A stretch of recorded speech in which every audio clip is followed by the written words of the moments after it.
Hi hello నమస్తే welcome to our channel. నేను మీ చార్మి.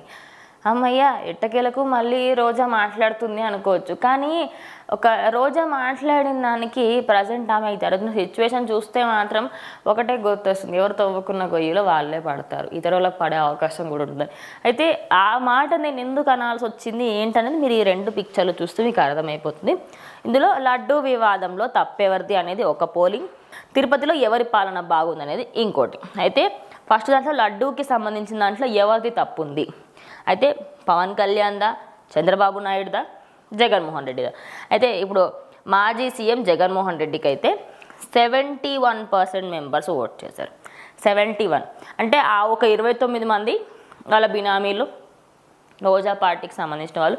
అది కూడా ఎవరో వేరే వాళ్ళు చేసిన అఫీషియల్ పోలింగ్ కాదు, రోజా తన స్వయంగా ఉన్న ఛానల్ 130,000కు పైగా సబ్స్క్రైబర్స్ ఉన్న ఛానల్లో తన పోలింగ్ పెట్టింది. ఓకే, నెక్స్ట్ 24 గంటల బిఫోర్ జరిగిన ఇన్సిడెంట్ ఇది. ఇంకోటి, మీరు తిరుపతికి సంబంధించి ఎవరి పరిపాలన బాగుంది, అయితే అందులో వైఎస్ జగన్మోహన్ రెడ్డి, సీఎం చంద్రబాబు. అందులో సీఎం చంద్రబాబు నాయుడుకి 77% మెంబర్స్ అయితే ఓట్ చేశారు. అంటే 23% మంది వాళ్ళకి సంబంధించి వైఎస్ఆర్సీపీకి అయితే ఓట్ చేయడం జరిగింది. అయితే నేను ఎందుకు అన్నాను తెలుసా, ఎవరు తీసుకొని గోతులో వాళ్ళే పడతారని. తెలిసి ఇంకా జనాలకే పోలింగ్ అడగాలి. ఆల్రెడీ ఎలక్షన్స్ ముందు అంత క్లియర్గా చెప్పారుగా, క్లియర్ కట్గా 11 సీట్లు ఇచ్చారు. అసలు కంటే ఇప్పుడు కూడా అదే రావాల్సింది. ఇక్కడ 11 వచ్చుంటే ఇంకొంచెం బాగుండేది, ఇంకా మళ్ళీ ఇజ్జత్ తీసుకున్నట్టు అయ్యేది. నిజంగా రోజా ఇప్పటి వరకు తనకి సంబంధించిన దాంట్లో తన సెల్ఫ్ ఇజ్జత్ అనేది తీసుకుంటున్నట్టయితే ఉంది.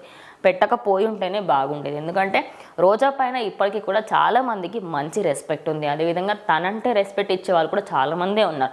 అయితే మరి ఇప్పటికీ కూడా వైఎస్ఆర్సీపీ పార్టీకి సంబంధించి ఇలాంటి పోలింగ్ పెట్టడం వల్ల, పోలింగ్ పెట్టిన తర్వాత ఈ పోలింగ్ చూసేసి ఆ పోస్ట్ డిలీట్ చేయాలి కదా, ఛానల్ డిలీట్ చేసేసారు. అది రికార్డ్ అనమాట. ఛానల్కి సంబంధించి ఒక పోస్ట్ ఏదైనా కొంచెం తప్పిదం అయితే పోస్ట్ డిలీట్ చేస్తారు. లేదు, నేను ఛానల్ డిలీట్ చేసేస్తాను, ఎందుకంటే జనాలకి మంచితనం లేదు అనే విధంగా దాన్ని పోర్ట్రేట్ చేసుకోవచ్చు. కాబట్టి ఇంకొద్ది రోజులు అయిన తర్వాత నాది అకౌంట్ని హ్యాక్ చేశారని కూడా చెప్పొచ్చేమో మేబీ. ఇక మెయిన్ థింగ్ ఏంటి అంటే, ప్రజలు ఆల్రెడీ తీర్పునిచ్చేశారు. తీర్పునిచ్చేసిన తర్వాత కూడా తిరుమల తిరుపతి లడ్డూలో ఎప్పటి నుంచో జరుగుతున్న అక్రమాలు, అదేవిధంగా వాటి అన్నిటికీ సంబంధించి జనాలకు ఆల్రెడీ తెలిసినప్పుడు కూడా ఇలా పోలింగ్ పెట్టి మరి ఎందుకు అవసరమా అని చెప్పేసుకొని జనాలు ఫీల్ అవుతున్నారు. మరి మొత్తంగా చూసుకుంటే నేను తన గోతులో తానే పడింది అంట. సో దీనిపైన మీ అభిప్రాయం ఏంటో కమెంట్ చేయండి.